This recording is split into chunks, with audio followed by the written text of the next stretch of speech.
Well, it's time now for our options update. Some names with liquidity at the traders at CBOE are talking about. One of them is eBay, and joining us to talk about the smart play is Alan Knuckman. He's a senior market analyst at Trading Advantage. Alan, thanks so much for joining us. Let's start with the markets at large, though. When we spoke a little while earlier, you know, the S&P has just breached the 1,700 threshold, but you think it could hit 1,800 this year. How come?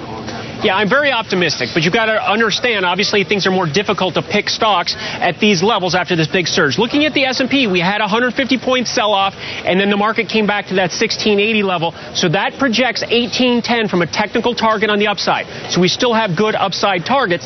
But if you dial this down, if you go macro to sector, I like the NASDAQ. The NASDAQ's leading the way. It's up 21% for the year. Then looking for a stock that hasn't participated in this rally, eBay has not jumped in yet. eBay's only up 4% on the year, and if you look at it from a technical standpoint, it's been trading between 58 and 50 since November when it broke to the upside. So what I'm looking for here is a deep in the money option that's going to act like the stock, the 45 call, and again the 52-week low is 46, so I have the right to be long from 45. That option is going to cost about $8.50 or so, and the break even is only $1.25, $1.50 higher with 6 months of time for that January option.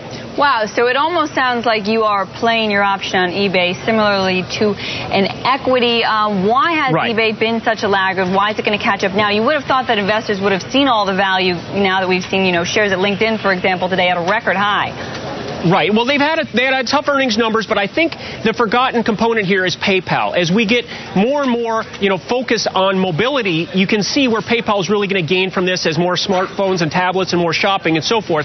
People are starting to realize the value in Facebook from the mobility standpoint, so maybe there's just a little bit of a lag or delay. But the idea here is with a deep in the money call, it's a stock substitution strategy. You tie up less money, your risk is limited to what you pay, and you have a higher percentage return on the upside. Okay, and just very quickly, any other tech laggards you see in the NASDAQ? Well, we talked about Microsoft a couple days ago, but I think you want to look for stocks that haven't participated, the out-of-favor stocks, to play a little bit of catch-up. I'm looking for the NASDAQ to make a move as well, and the markets to continue to move full steam ahead. All right, well, as you say, the NASDAQ up 21% year-to-date, but that still means only the highest since 2000. But the S&P, of course, holding above 1,700 today, a new record it hit yesterday. That does it for On the Markets.